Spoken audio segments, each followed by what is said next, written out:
महाभारत के प्रमुख पात्र कर्ण के बिना तो महाभारत की गाथा अधूरी एवं अकल्पनीय प्रतीत होती है।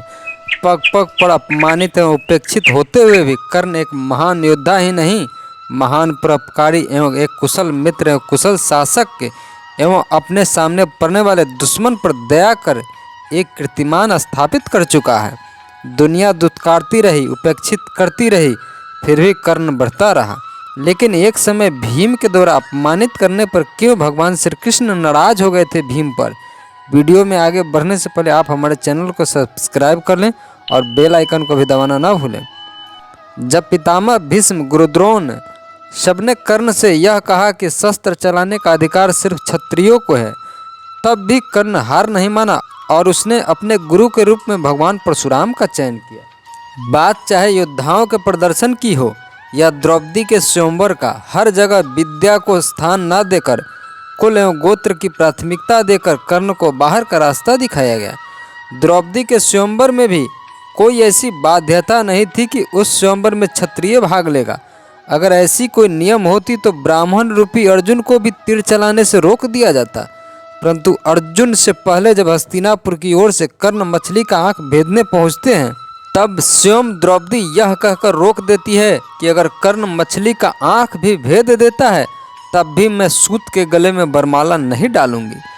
वैसे कर्ण जन्म से सूत नहीं थे, वे तो भगवान सूर्य के अंश एवं भगवान श्री कृष्ण के सगे फुफेरा भाई थे। एक अधिरथ सूत के यहाँ लालन पालन के कारण सदा से उपेक्षा सहते रहे। भीम और कर्ण का सामना जब जब होता तब तब भीम अपने वाक से कर्ण को पीड़ा पहुंचाने में पीछे नहीं रहते। भीम सदा कहते मुझसे युद्ध करो कर्ण, परंतु कर्ण भीम की बातें सुनकर भी अपना रथ दूसरी तरफ मोड़ने को सारथी से कहते। तब भीम रथ के आगे खड़ा होकर रथ को रोक देते और कर्ण से दोबारा कहते, तुम पीठ दिखाकर भाग ही सकते हो कर्ण, क्योंकि धनुष बाण चलाने का समर्थ एक क्षत्रिय राजकुमार में होता है, एक सूत पुत्र में नहीं। भीम की इस कड़वी बात पर कर्ण चाहते तो अपने एक ही दिव्यास्त्र से भीम को यमपुरी पहुंचा देते, परंतु सदा माता कुंती को दिया गया वचन आड़े आ जाता और हर बार की तरह भीम अपमानजनक बातें बोलकर भी जीवित बच जाते और उन्हें लगता कि कर्ण उनका सामना करने से डरकर रथ मोड़ देता है। एक बार भीम के द्वारा बोली गई अपमानजनक बातें सुनकर भगवान श्री कृष्ण इतने नाराज हो गए कि अपना रथ मोड़कर उस जगह ले जाते हैं जहां भीम कर्ण को अपमानित कर रहे थे। अर्जुन ने भीम द्वारा बोली गई बात को सुनकर ग्लानि से भर गए। उन्हें उस समय भ्राता भीम और भ्राता दुर्योधन में कोई फर्क नहीं दिख रहा था। उस समय भीम द्वारा बोली गई बातें इस प्रकार थी, रे सूत पुत्र कर्ण, तुम धनुष नहीं रथ चलाने के योग्य हो।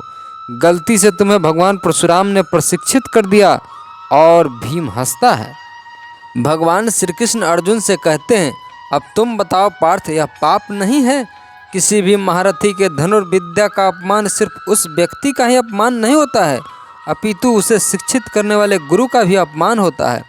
शिक्षा ही एक ऐसी चीज़ है जिस पर जाति, धर्म, ऊंच नीच, देव, दानव, मनुष्य, गंधर्व, किन्नर सबका समान अधिकार होता है।